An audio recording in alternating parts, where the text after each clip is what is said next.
Good evening. It's been colder than cold it gets lately, so I'm going to have to do a few reviews from inside here. And tonight I'm going to bring to you guys Mellow corn. I need to clear space off on my shelf, and we ain't got much left of it. I have not drank. I've used this bottle, part of this bottle, for my little barrel project I did. So that's neither here nor there. Mellow corn's a Heaven Hill product. I paid $9.99 for this. I've had it about a little over a year now, I think. And it is a bottled and bond product. And it's corn whiskey, and has been bottled and bond. It follows all the bottled and bond traits except one, for corn whiskey anyway.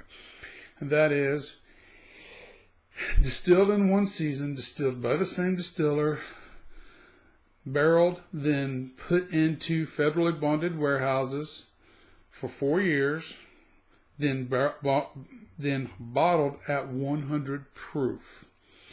The only deviation I think that I could find from the standard is they can use reused barrels for this. That's the big difference.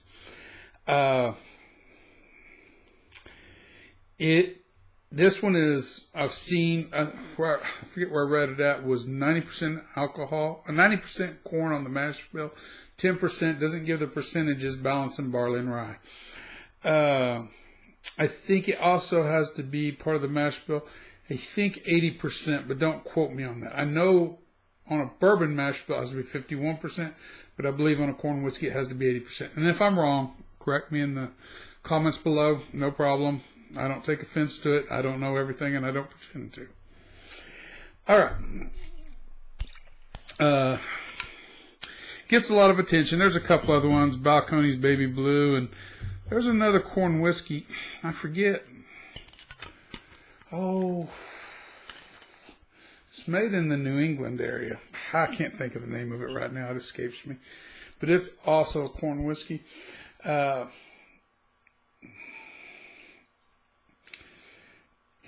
But this one's really the best one known. It's one you're going to see day in and day out at most all liquor stores you go to.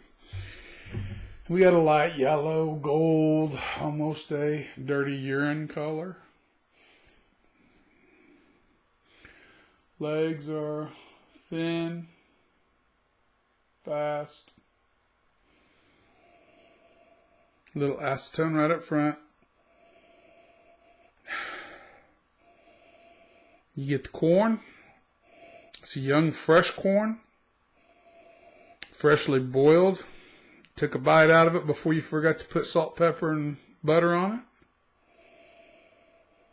Banana toffee. Taffy. I'm sorry. I keep saying toffee. I mean taffy. Banana taffy. I haven't had banana taffy in years, but it's definitely banana taffy. I don't get a lot of spices with this one. I don't think I expect to. I don't get no brown sugars. It's the sweetness is more that refined sweetness that the taffy brings.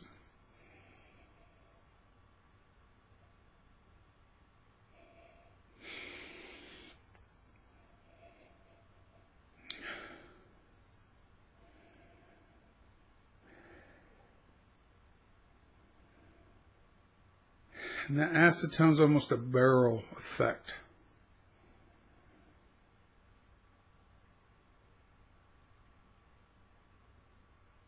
And it comes from using used barrels. If you would, I think, no, before we get into that, let's do the palate.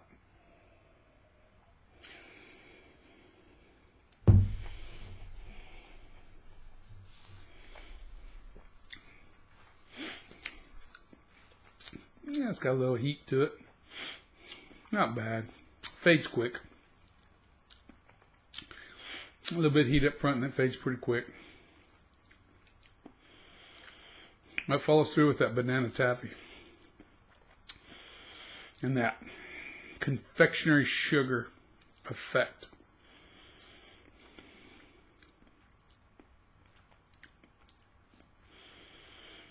And actually the taffy overrides the corn in the palate. The corn's there, but the taffy really becomes prevalent. It's the note I note the most in it. Again, no brown sugar, cinnamon, caramels. I don't notice them. Nutmegs. None of the typical bourbon flavors you guess you would get.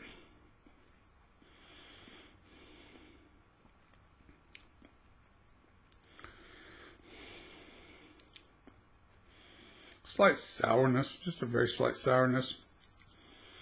Almost like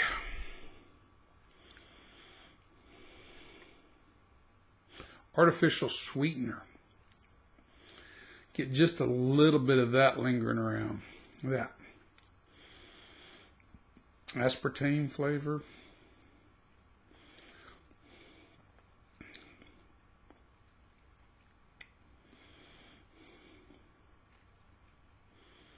That's it. Short finish. Doesn't linger. Just a little bit of sour on the very end of the finish. And you just kind of have that. You kind of have that artificial sweetener. It's kind of the note it finishes with. The banana becomes very faint in that finish, and it lingers.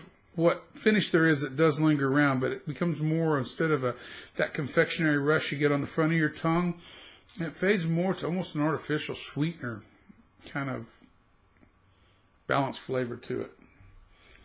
It's very strange. Okay. Is this undrinkable? No. Do I want to buy another bottle? No. So score-wise, score of 70, 69, 70 and below, that is, I don't want to buy it or drink it again. If it gets below a 60, I wouldn't encourage anybody, including their dog, to ever drink it again. I wouldn't even give it to your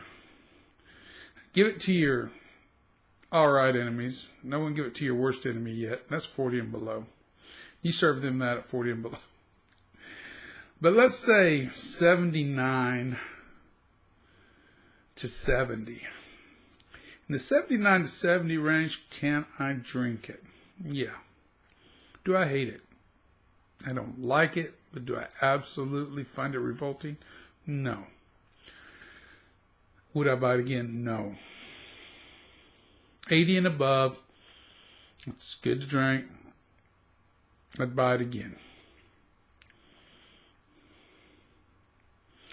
I want to settle this score at a 78. Because I want to say how bad it is, it's not as bad as I want to say it is. Because it is drinkable. I don't know what you would mix it with, so I can't even go there. I don't even know what you would put that with, I guess. Maybe slosh a half an ounce with some rum into a banana daiquiri. You might really be surprised. I don't know. I would play around with it. I wouldn't do it, but that would be my only guess in that game. Could you flambe? You might actually be able to flambe with this one. Maybe like I wouldn't do it to Bananas Foster's. I don't know. I don't know enough about that. I'll leave that alone. That's for more people food oriented than I'll ever be. That knows more about it, and I got too many other things, too many other irons in the fire.